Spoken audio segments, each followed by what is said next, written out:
When the world changed, no one saw it coming. Something is out there. If you see it, it takes you. To survive, you can't look. In a world where sight is death, fear is only the beginning. Would you survive without ever seeing what hunts you?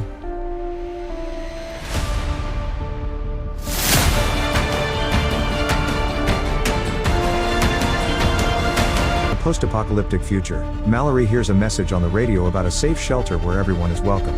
She gathers her two nameless kids and with a very serious tone, she announces that they'll take a boat down the river, so it's very important for the children to never take off their blindfolds or they'll die. Then she grabs a box with their pet birds and the group leaves their home, using a string trail to reach the boat without seeing. This all started 5 years ago. Mallory is a pregnant artist who is getting a visit from her sister Jessica. While they chat, they don't pay much attention to the TV newscast reporting on unexplained mass self-deletions that started in Siberia and are now spreading across Europe. Afterward, the sisters go to the hospital for Mallory's appointment. The baby checkup goes well, and on their way out, Mallory and Jess notice a woman acting erratic and her head getting hurt against the glass window. It's only worse when they go outside.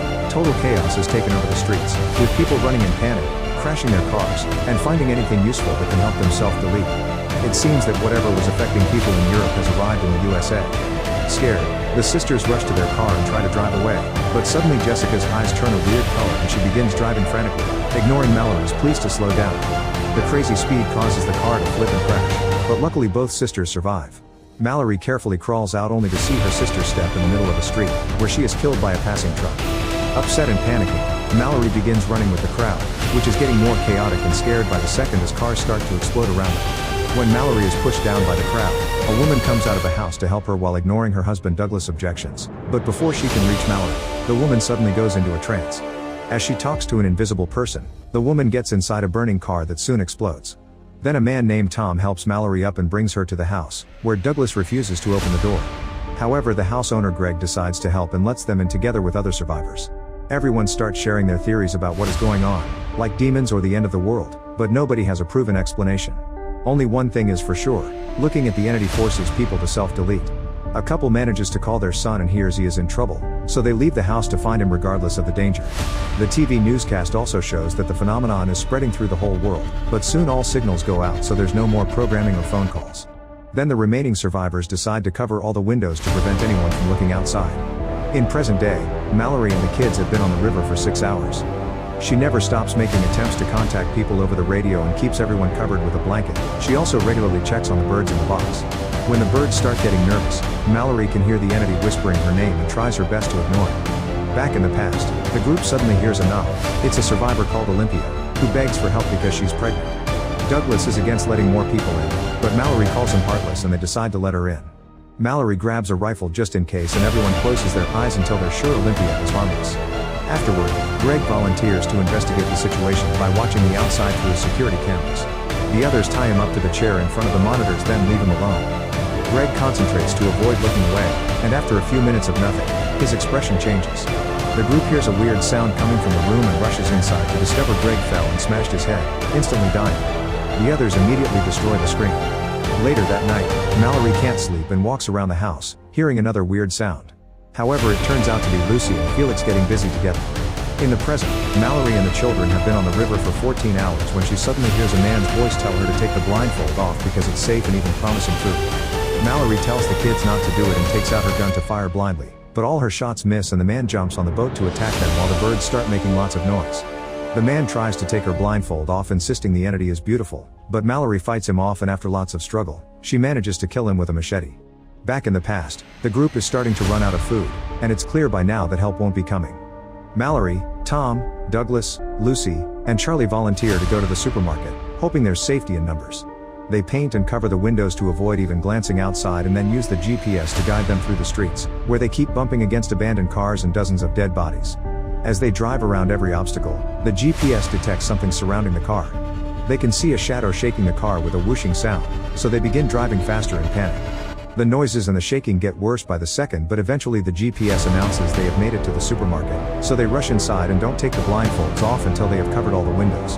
The group splits and starts gathering all kinds of supplies like food but also things for the babies. Mallory finds some birds and decides to take them as well.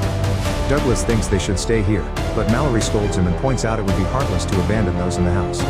Suddenly the group hears someone knocking on a door and Charlie recognizes a familiar voice. It's his coworker, who accidentally got stuck in the freezer and is begging to be let out. The group isn't sure if trusting him and opens the door just a little bit to check, causing the birds to go crazy and confirm the man is actually the entity trying to trick them. The man begins yelling the entity should be seen and pushes the door, so Charlie tackles him to send him back into the fridge, allowing the others to lock it again.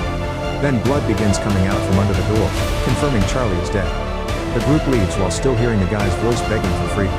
That night in the house, the group hears what sounds like a car being driven away, so they rush into the garage, only to discover that Lucy and Felix have gone away with their only vehicle. In the present, Mallory finally takes a break after 24 hours of non-stop rowing.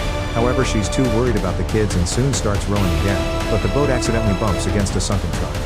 The boy falls out of the boat and Mallory catches him right before he drowns, only to lose their blanket and food in the process. Mallory tries her best to warm him up with a jacket and decides to stop the boat by a shore, where she tells the kids not to move while she goes looking for supplies.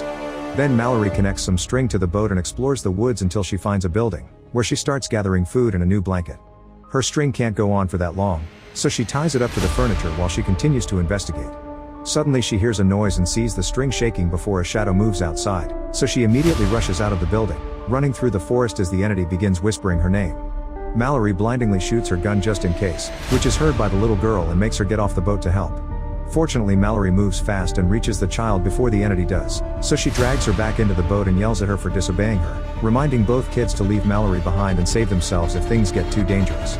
In the past, another survivor knocks on their door and Olympia lets in without checking with the others first.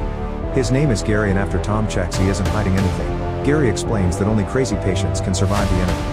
He ran away from some insane guys who escaped from a mental institution and now are out there forcing people to look at the entity, claiming it's beautiful. Douglas doesn't trust Gary and tries to force him out of the house at gunpoint, but Cheryl knocks him out and locks him in the garage while allowing Gary to stay. In the present, Mallory and the kids have been on the river for 38 hours.